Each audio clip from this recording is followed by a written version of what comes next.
পোশাক শিল্পের জন্য প্রস্তাবিত বাজেট হতাশার বলে মন্তব্য করেছে তৈরি পোশাক, নিট ও বস্ত্র মালিকদের সংগঠন বিজিএমইএ, বিকেএমইএ ও বিটিএমএ।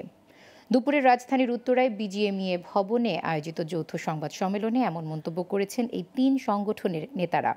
বিজিএমইএ সভাপতি এস এম মান্নান কোচি বলেন, গ্যাস বিদ্যুৎ খাতে সরকার সহায়তা না করলে তৈরি পোশাক শিল্পের বিশ্ববাজারে টিকে থাকা সম্ভব নয়। বিস্তারিত জানাচ্ছেন আলাউদ্দিন আল আজাদ। শনিবার ২০২৪-২৫ অর্থবছরের প্রস্তাবিত বাজেট নিয়ে রাজধানীর উত্তরার বিজিএমইএ কমপ্লেক্সে বিজিএমইএ, বিকেএমইএ ও বিটিএমএ যৌথ সংবাদ সম্মেলনের আয়োজন করে। সংবাদ সম্মেলনে ব্যবসায়ী নেতারা জানান, বিদেশি মুদ্রা আহরণের তৈরি পোশাক প্রধান খাত, এর জন্য কিছু নীতি সহায়তা দেওয়ার প্রস্তাব দেওয়া হয়েছিল, কিন্তু বর্তমান কঠিন পরিস্থিতি মোকাবেলার জন্য মূল প্রস্তাবগুলো প্রস্তাবিত বাজেটে প্রতিফলিত হয়নি।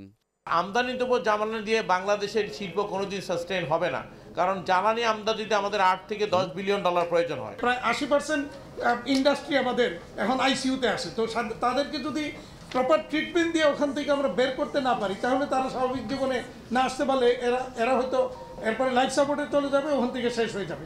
এ সময় বিজিএমইএ সভাপতি এস এম মান্নান কোচি বলেন, শুল্ক 0 থেকে 1% নির্ধারণ নতুন বিনিয়োগকারীদের নিরুৎসাহিত করবে। বিশেষ করে উৎসে কর 1% থেকে কমিয়ে 0.5% নামিয়ে আনা ও এটিকে চূড়ান্ত কর দায় হিসেবে গণ্য করার বিষয়ে সংগঠনের প্রত্যাশা পূরণ হয়নি।